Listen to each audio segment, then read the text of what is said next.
হাতে যদি মাত্র 10 মিনিট টাইম থাকে তাহলে কিন্তু এই টেস্টি রেসিপিটা বানিয়ে নিতে পারেন। এটার মধ্যে আপনি সিঙ্গারা, কচুরি, পকোড়ার টেস্ট পাবেন। বানানোটা একেবারেই সোজা আর খুবই পুষ্টিকর। এটা আমি আটা দিয়ে বানিয়েছি। এটা খেয়ে সবাই খুব প্রশংসা করেছে। দুখানা মাঝারি সাইজের আলু, খোসাটাকে আমি চেঁচে নিচ্ছি। নিয়ে আলুগুলোকে একটু ডুমো ডুমো করে কেটে নেবো।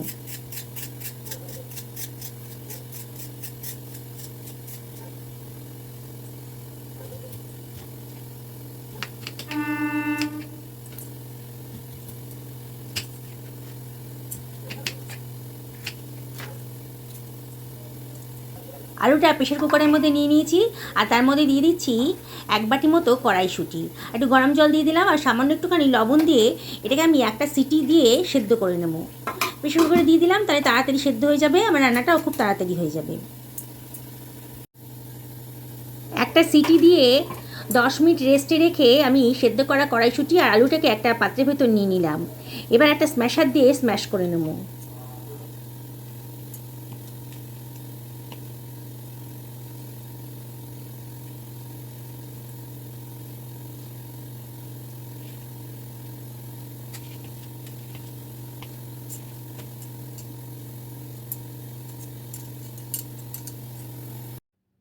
এবারে এর মধ্যে মিশিয়ে দিচ্ছি 1 টেবিল চামচ মতো লবণ আর দিয়ে দিচ্ছি 1/2 টেবিল চামচ মতো বিট লবণ।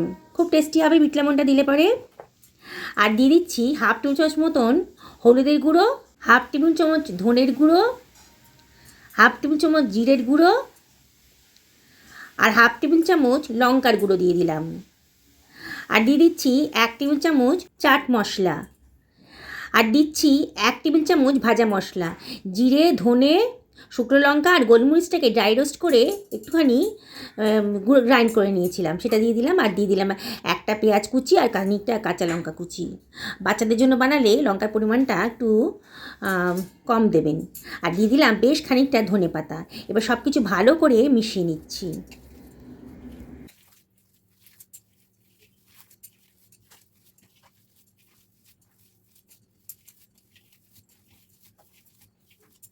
বেশ ভালো করে মাখা হয়ে গেছে। এবার আমি এটাকে সরিয়ে রাখছি। আমি ছোট গ্লাস মাপে 2 গ্লাস মতো আটা নিয়ে নিলাম। আজকে আমি আটা দিয়ে বানাবো, আপনার ইচ্ছা করলে ময়দা দিয়ে বানাতে পারেন, আবার আটা ময়দা মিশিয়েও করতে পারেন। 1/2 টেবিল চামচ মতো লবণ দিলাম আর 1 টেবিল চামচ সাদা তেল দিলাম। সব কিছু ভালো করে মিশিয়ে নিচ্ছি।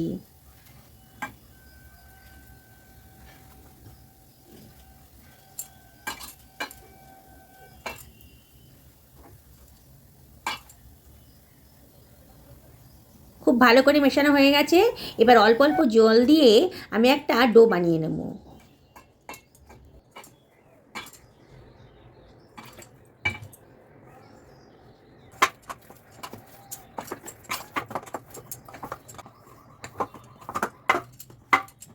খুব ভালো করে আটাটা মেখে নিতে হবে। একটা স্মুথ ডো তৈরি হয়ে গেছে। এবার আমি যেমন আমরা রুটি খাই সেরকম করে মাঝারি সাইজে লেচি কেটে নিচ্ছি।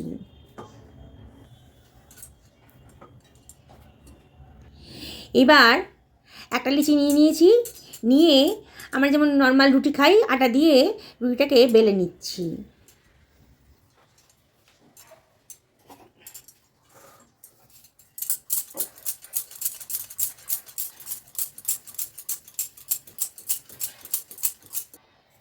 রুটিটার উপরে এবার একটু অয়েল ব্রাশ করে নিলাম। খুব সামান্য পরিমাণ অয়েলটা ব্রাশ করে নিচ্ছি, নিয়ে ওপর থেকে ছিটিয়ে দিচ্ছি সামান্য একটু আটা। এইবার আমি যে আলু আর কড়াইশুঁটির যে মিশ্রণটা বানিয়েছিলাম সেটা আমি দিয়ে দিলাম লম্বা করে, দিয়ে এবার রোল করে নিচ্ছি।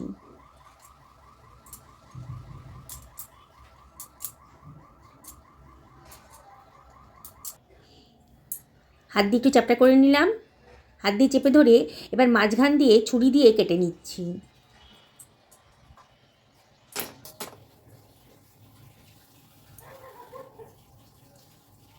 এবার একটা পার্ট নিয়ে এরকম করে রোল পাকিয়ে দিলাম, আবার সাইড দিয়ে আর একটা পার্ট নিয়েও এভাবে রোলটা পাকিয়ে নিচ্ছি।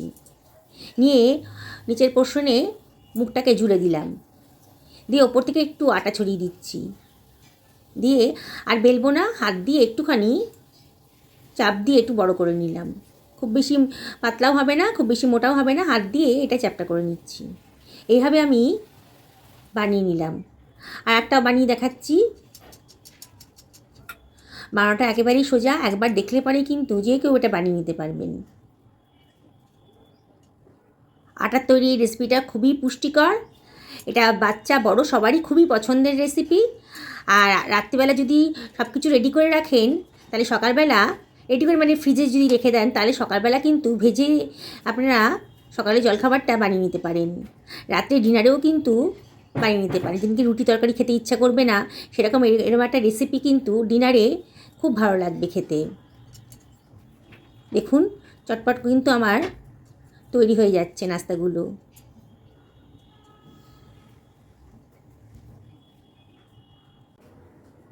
একটা ফ্রাই প্যান গরম করে নিয়েছি, ওখানে 2 টেবিল চামচ মতো তেল দিয়ে দিলাম। সাদা তেল দিচ্ছি এখানে। আমি শ্যালো ফ্রাই করব, আপনারা ইচ্ছা করলে এটাকে ডিপ ফ্রাই করতে পারেন।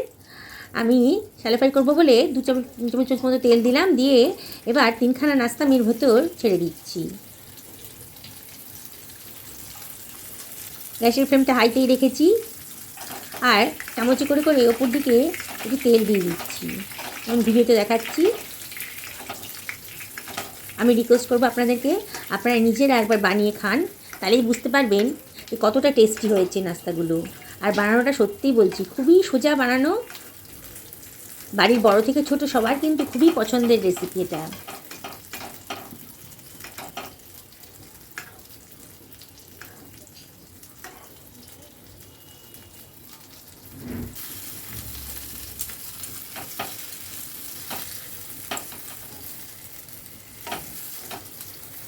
এবার আমি একটা হাতা আর একটা খুন্তির সাহায্যে উলটপালট করে দিচ্ছি, যাতে ওপর পোর্শনটাও ভাজা হয়ে যায়। দেখুন নিচের পোর্শনে কিন্তু বেশ গোল্ডেন কালার এসে গেছে, নিচের পোর্শনটা ভাজা হয়ে গেছে। এইভাবে উলটপালট করেই কিন্তু আমার নাস্তাগুলো ভেজে নিতে হবে। বারে বারে উলটপালট করতে হবে, না কিন্তু পুড়ে যাবে। হাই ফ্লেমে রেখেছি, লো ফ্লেমে রাখলে পরে নাস্তাগুলোর ভেতরে তেল ঢুকে যাবে, তখন আর খেতে ভালো লাগবে না। দেখুন কিরম ক্রিস্পি হয়ে যাচ্ছে, দেখেই মনে হচ্ছে খুব ক্রিস্পি হয়ে যাচ্ছে। বাড়িতে থাকা এই সামান্য আলু আর কড়াইশুঁটি দিয়ে যে এত সুন্দর একটা নাস্তা তৈরি হতে পারে, না দেখলে বিশ্বাসই করতে পারবেন না। গেস্টটা এলে গেস্টের জন্য কিন্তু এটা বানিয়ে নিতে পারেন। একটা টিস্যু পেপারের উপর এগুলোকে রাখছি, যাতে এক্সট্রা তেলটা শুষে নেয়।